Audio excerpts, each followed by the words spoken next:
Hey everybody, Tony D and Little Joan here with a Screenwriter's Rant on Paranormal Activity Next of Kin.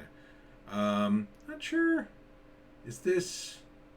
they say it's a premiere, so I'm not sure if it's a movie or a TV show. I guess it's a movie? This Halloween, The Activity is Reborn, Paranormal Activity Next of Kin premieres exclusively. Maybe it's a movie. It feels more like a horror movie. The basic premise is this woman goes to find her relatives, and then horror happens. So let's smash like and subscribe. Thank you for smash liking and subscribing. Please check out my books. Links in the description. Also check out, if you like horror, the Pineys, comedy horror in South Jersey. And check out my other videos today.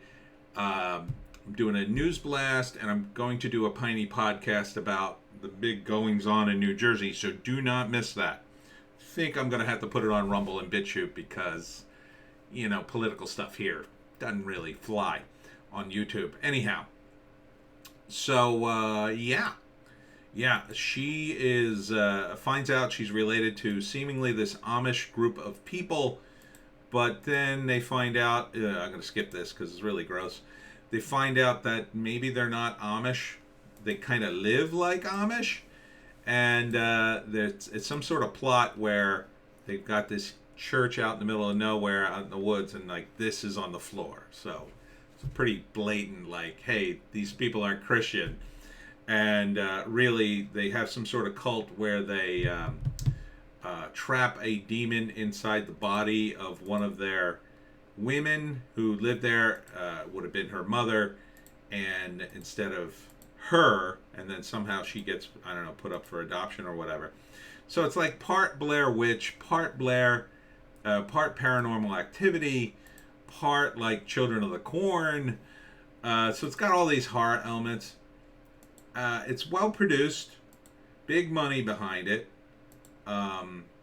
pretty creepy, but I feel like, let's see coming out of the darkness. Part of streaming. So I guess it's rated R, so it must be a movie.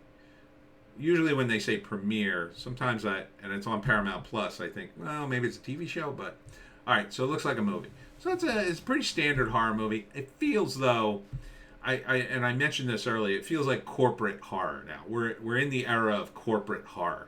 Like Michael Myers went from being like a really cool first movie and a bizarre third movie to now it's like, okay, we're just gonna keep cranking these out. We're gonna slap Paranormal Activity ahead of something, and then it all ties in somehow. So it feels very, very corporate now. Like the corporate guys have finally gotten in on the franchise aspect of movies. From the superhero era, that's what they're going to take away from. Oh, we don't just make one movie now. Well, we make 2 or 3, so you binge watch them.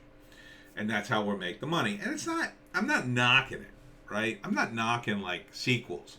But Hollywood was very reluctant to do sequels in the past because it was like, well, it's not going to be good as the first movie. We can make more money on the first movie. And I understood that, too. But some movies are monster, and you want to make a sequel. Or some movies just lend themselves to a sequel because there's more story there. Now it's kind of the opposite. Now it's like, how do we squeeze out more story? And that's what I don't like. And it's also, too, that instead of the sequel being, different in some way, these sequels, in my view, tend to be more of the same, right? And so they write them or create them based on what went before. Well, you have to have a shaky camera and her filming herself in a documentary because that's what we always do in Paranormal Activity, right? Not necessarily.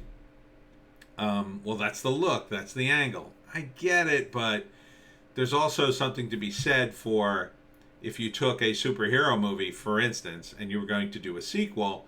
One of the interesting things is, for instance, Ghost Rider, right? The original Ghost Rider is a cowboy Ghost Rider, like on a horse, like a demonic horse, right? So how cool would it be if Marvel did that, just as something different? You do a Western, where there are no superheroes. None. And then Ghost Rider shows up. And then he's kind of a superhero. He's an anti-hero, but whatever.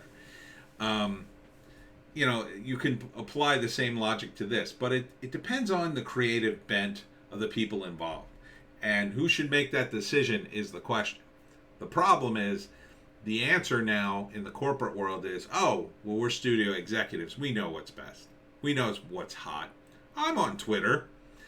They should make that decision. You should go to your talent and let the talent make that decision. The talent should be the ones to say, yes, there's more story in Paranormal Activity that we haven't explored. Or, yes, I have a great concept for Paranormal Activity, a great pitch.